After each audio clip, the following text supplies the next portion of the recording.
नमस्कार दोस्तों, मेरा नाम है विजय कुमार और आप देख रहे हैं कॉमिक्स पिटारा चैनल को। तो चलिए दोस्तों, तलवार के धनी महाबली भोकाल की शानदार कॉमिक्स को शुरू करते हैं, जिसका नाम है अखेटक। आप देख सकते हैं इसका कवर पृष्ठ कुछ इस तरह का है। ओके, देख सकते हैं। कहावत है कि सच्ची लगन और दृढ़ इच्छा शक्ति की मदद से मनुष्य ईश्वर को भी पृथ्वी पर ला सकता है। इसी कहावत को सच करने में प्रयासरत था विकासनगर के जंगलों में गंगा तट पर स्थित गंग कबीले का सरदार गंगादास। हर हर गंगे। वर्षों से गंगा के पानी में अपने शरीर को डुबोकर वो गंगा की आराधना करते हुए एक ही प्रार्थना करता आ रहा था, दे मां गंगे दे। मन में विश्वास, मस्तिष्क में सच्ची लगन और स्वर में दृढ़ता रखना वो एक क्षण के लिए भी नहीं भूला था। और ना ही भूला था 19 वर्ष पहले की वो घटना।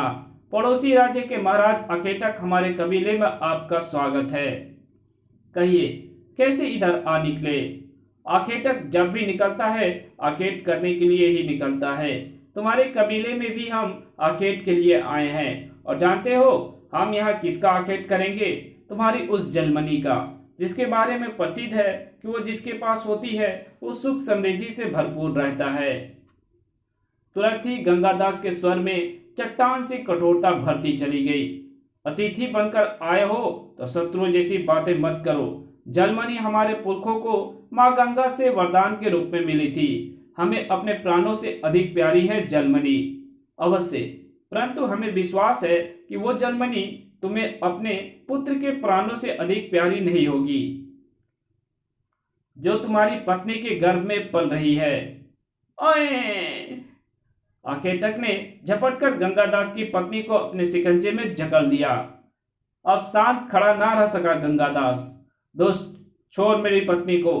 क्रोध से गरजता गंगादास अखेटक की तरफ बढ़ा, लेकिन वो अखेटक तक पहुंच पाता उससे पहले ही अखेटक ने तेजी से उसकी तरफ उछाल फेंका वो सूक्ष्म जाल, जिसने पलक झपकते ही विशाल रूप धारण कर गंगादास को जकड़ दिया।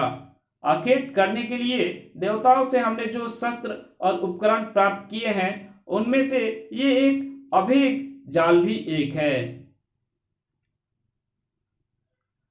इस जाल को फेंक कर हम अपने शिकार को फंसा लेते हैं और फिर उसका अखेट करते हैं।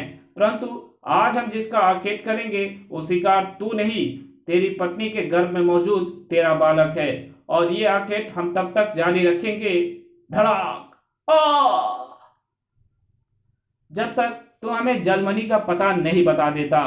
धड़ाक आ! नहीं, रुक जा दुष्ट, बंद कर दे ये अत्याचार। ले, बंद कर दिया। अब बता जलमणि का पता। नहीं, अपने पुत्र को बचाने के लिए जलमणि तुझ जैसे दुष्ट को देकर हम अपने कबीले के सैकड़ों पुत्रों की सुख समृद्धि पर ग्रहण नहीं लगाएंगे।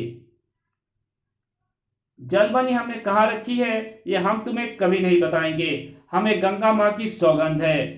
मुझे जलमणि नहीं मिली तो तुझे तेरा पुत्र और तेरी पत्नी भी नहीं मिलेगी गंगादास। अपने अत्याचार में और तेजी ला दी उस अत्याचारी ने, लेकिन वो गंगादास की सौगंध नहीं तोड़ पाया। इसे भी समाप्त कर दे महाराज। नहीं, ये जलमणि का पता जानता है। कभी ना कभी तो ये जलमणि को बाहर लाएगा ही। हमें इसे उसी दिन के लिए जीवित छोड़ना है। धड़ाक! अखेटक के उस प्रहार से खो गई गंगादास की चेतना। जब वापस लौटी तो उसका संसार उजड़ चुका था। न बच्चे को जन्म देने वाली उसकी पत्नी जीवित रही थी और न उसके कुल का नाम आगे बढ़ाने वाला उसका बच्चा। हे मां गंगे, ये क्या अनर्थ किया तूने? हमारे वंश का नाम लेने वाला कोई नहीं बचा। अपने दास को किस अपराध का दंड दिया है तूने? धीरज रखिए सरदार, शायद मां गंगे का यही विधान था। नहीं, हमें मां गंगा का यह विधान स्वीकार नहीं। हमारे जिस बालक को उन्होंने अपनी धराओं में छिपा लिया है उसे उन्हें हमें वापस लौटाना होगा। और जब तक हमें हमारा पुत्र वापस नहीं मिल जाता तब तक हम यहीं बीच धारा में खड़े होकर मां गंगे को पुकारते रहेंगे और प्रार्थना करते रहेंगे, दे मां गंगे दे। खाली हाथ ना लौटने की सौगंध खाकर गंगादास पिछले 19 वर्षों से गंगा की बीच धारा में खड़ा था, लेकिन आज उसकी सौगंध टूटने वाली थी उसकी जीवन डोर, और उसे तोड़ने के लिए गंगादास की तरफ बढ़ रहे थे दो भयानक मगरमच्छ। लेकिन ना तो गंगादास मगरमच्छों को अपनी तरफ बढ़ता देखकर विचलित हुआ और ना उनके आक्रमण से। जैसे जैसे मगरमच्छों का आक्रमण भीषण होता जा रहा था, हर हर गंगे, वैसे वैसे गंगादास की पुकार तेज होती जा रही थी। जय मां गंगे। मगरमच्छों के अब होने वाले आक्रमण से गंगादास की पुकार के साथ साथ ही उसका जीवन भी समाप्त होने वाला था। लेकिन गंगादास के चेहरे पर ना भय के भाव थे और ना स्वर में पीड़ा के लक्षण।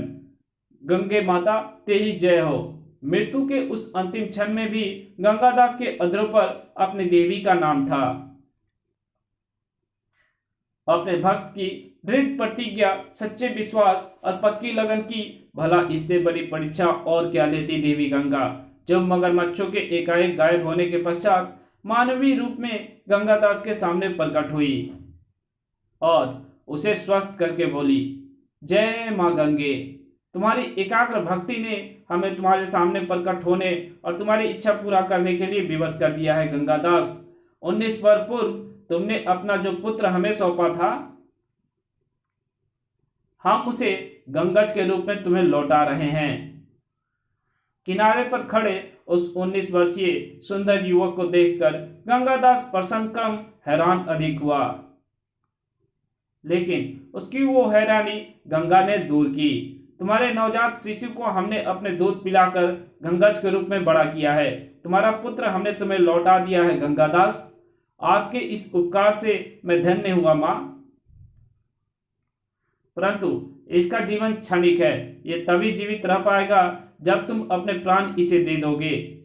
आपकी कृपा से मेरे वंश को आगे बढ़ाने वाला मिल चुका है। अब मैं अपने जीवन अपने गंगज को देने को तैयार हूं मां, परंतु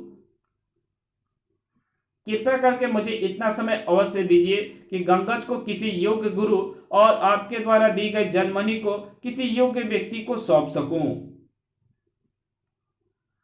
ठीक है गंगादास, हम तुम्हें एक दिन का समय देते हैं। इतने समय में तुम अपने दोनों कार्य पूरे कर सकते हो। गंगज में हमारा तेज समय होने के कारण यह अल्प समय में ही सभी विद्याओं को सीख लेगा। फिर देवी गंगा ने गंगादास को दिया वो अनोखा अस्त्र। ये गंगास्त्र है। इसे धारण कर गंगज पूरे विश्व में अपनी कीर्ति की पताका फहराएगा। तुम ये गंगास्त्र गंगज को सौंप देना। धन्यवाद मां। गंगास्त्र को गंगादास को सौंप कर देवी गंगा अंतर्धान हो गई। फिर गंगादास ने बाहर आकर पुत्र गंगज को गले लगा लिया। हमारा पुत्र हमारे पश्चात ये चारों दिशाओं में हमारा नाम रोशन करेगा, लेकिन ऐसा करने के लिए इसे सही ज्ञान और उचित शिक्षा की आवश्यकता है, और पूरे विश्व में इसकी यह आवश्यकता मात्र एक ही गुरु पूरी कर सकते हैं, गुरु योगेश्वर। और जोर से, ये चट्टान तुमने तोड़नी ही है राजकुमार अंकित। शाबाश, और शक्ति लगाओ। क्षमा करें गुरुदेव, ये बालक इतनी विशाल चट्टान को नहीं तोड़ पाएगा। तुमने सही कहा वीर सिंह, परंतु तुम देखना, हमारी शिक्षा के बल पर एक दिन यही बालक इस चट्टान को एक ही मुष्टि प्रहार से खिल कर देगा, और ऐसा दिन शीघ्र, अति शीघ्र ही आएगा। उस दिन यह बालक विश्व का सबसे बड़ा पराक्रमी बनेगा, और उस घमंडी पराक्रमी भोकाल को धूल में मिला देगा, जिसने विकास नगर में हमारा घोर अपमान किया था। महर्षि योगेश्वर के अपमान के बारे में जानने के इच्छुक पाठक पूर्व प्रकाशित कॉमिक्स लघुगाथी को जरूर पढ़ें। प्रतिशोध की आग में जलते योगेश्वर को अचानक उस आवाज ने चौंकाया। आपने अपने परम शिष्य का प्रणाम स्वीकार करे गुरुदेव। ओह गंगादास, बहुत वर्षों बाद इधर आए, कहो कैसे आना हुआ। अपने आने के कारण के साथ ही गंगादास ने योगेश्वर को गंगज के बारे में भी बताया। जिसकी तरफ देखते ही प्रसन्नता से बोल उठे योगेश्वर। ओह, ये तो साक्षात गंगा पुत्र है। इसे अपना शिष्य बनाकर हमें प्रसन्नता होगी। मैं धन्य हुआ गुरुदेव। अब कृपा कर मुझ पर एक उपकार और कीजिए। दूसरे क्षण गंगादास ने कटार से अपनी जांघ फाड़ डाली और फिर उसमें से जलमणि निकालकर योगेश्वर के चरणों में रख दी। सुख समृद्धि देने वाली इस जलमणि की सुरक्षा के लिए आपसे उपयुक्त व्यक्ति मुझे और कहाँ मिलेगा। कृपया इसे स्वीकार कर मुझे कृतज्ञ कीजिए। जलमणि जलमणि को देखकर योगेश्वर की आंखों में जो चमक उभरी थी वो उनके व्यक्तित्व से कतई मेल नहीं खाती थी, क्योंकि ऐसी चमक किसी साधु की नहीं, शैतान की आंखों में नजर आती है। हम सन्यासियों को इस जलमणि से क्या काम, हम इसे नहीं ले सकते, परंतु इसके लिए एक उपयुक्त व्यक्ति का नाम अवश्य बता सकता हूं।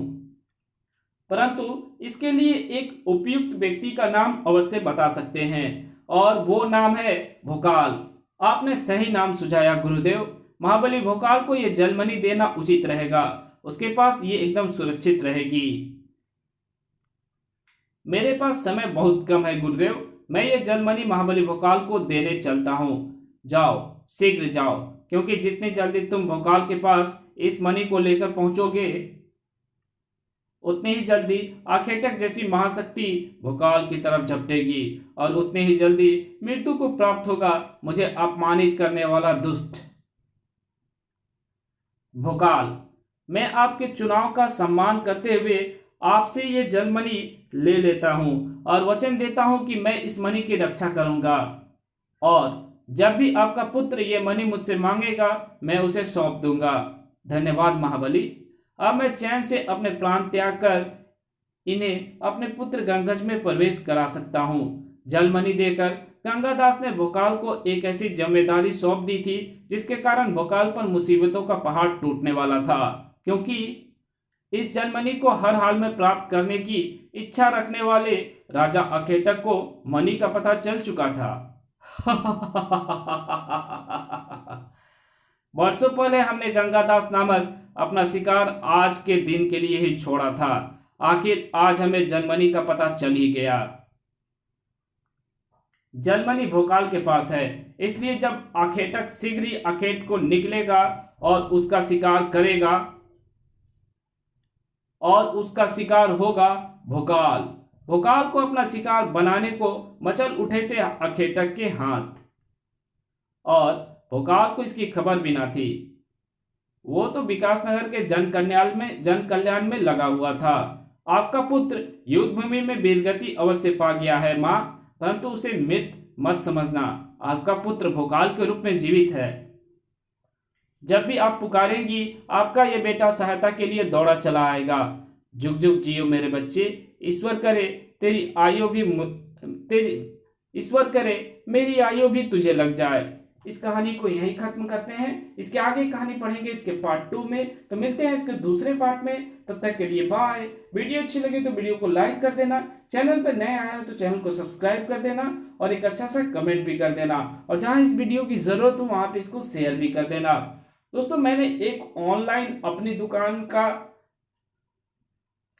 अपनी दुकान नाम से एक ऑनलाइन स्टोर फेसबुक पेज बनाया है। तो वहां पे आप किसी भी प्रोडक्ट को कैश ऑन डिलीवरी में मंगा सकते हो। वहां पे अच्छे अच्छे प्रोडक्ट आपको मिल जाएंगे, और अगर आपको कोई स्पेसिफिक अगर प्रोडक्ट चाहिए तो उसके रिगार्डिंग आप मुझे कॉल कर सकते हो, और मैं अपने फेसबुक पेज का लिंक जो है डिस्क्रिप्शन में दे दूंगा। उस पर क्लिक कर आप वहां पे जा सकते हो। वहां पे मैंने कुछ पोस्ट ऑलरेडी की हुई है। अगर वो प्रोडक्ट आपको पसंद आता है तो फिर आप हमसे कांटेक्ट कर सकते हो। और हाँ, अगर आपको प्रोडक्ट 7 दिन के अंदर में पसंद नहीं आता है तो आप उसको वापस भी कर सकते हो। ओके।